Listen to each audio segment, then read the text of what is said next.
चल आता चल चल ये बस काय झालं तुला? अहो लय दिवस झालं खोकतोय बघा.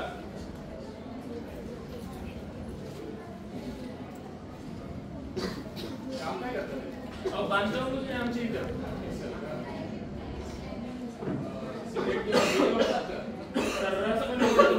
रोजच ओढत असतो.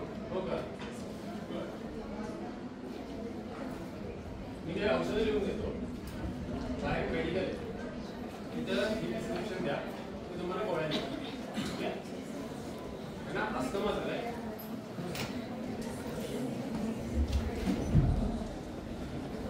काय हो दादा, काय झालं यांना? एवढे का घाबरले? अहो डॉक्टरकडे गेलो होतो आता. ते म्हणले यांना अस्थमा झालाय. हे टेन्शन आलंय बघा. ते चांगला मित्र आहे माझा. अस्थमा काय?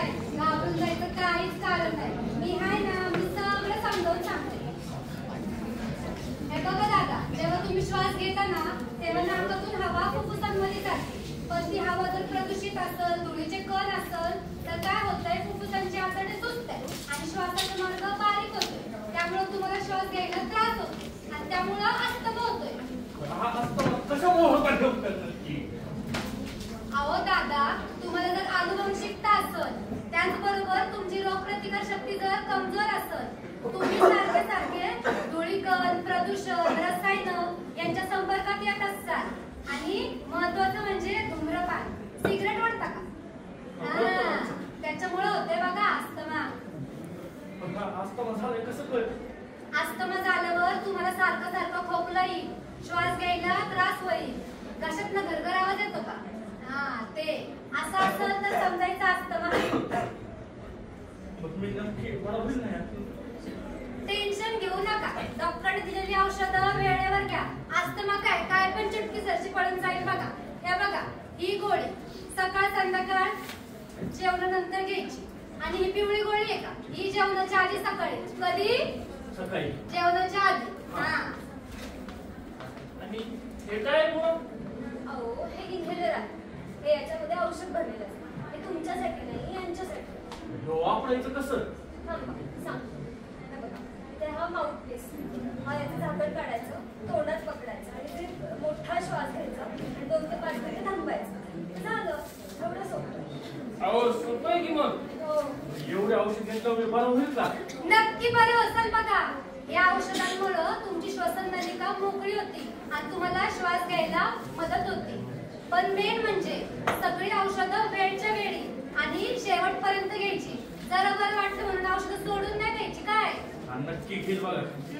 आणि औषधांबरोबरच यांना चांगलं जेवायला द्या, चांगली झोप घ्यायला सांगा.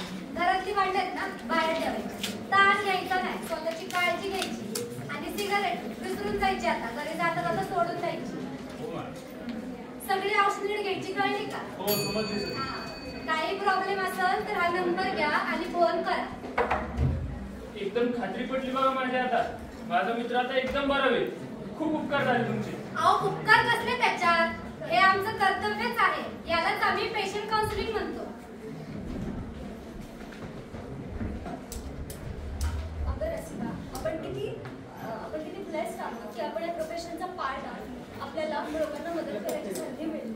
हो खरंच खूप प्राऊड फील होता फार्मासिस्ट होऊन. आणि पेशंट काउन्सिलिंग म्हणजे काय हे तर आता तुम्हाला सगळ्यांना कळलंच. पण पेशंटच्या भावना समजावून घेऊन त्याला पूर्णपणे कळेल अशा भाषेत जर त्याला सांगितलं तरच तुमचं काउन्सिलिंग इफेक्टिव्ह होईल आणि तुमच्या मनाला सुद्धा समाधान मिळेल.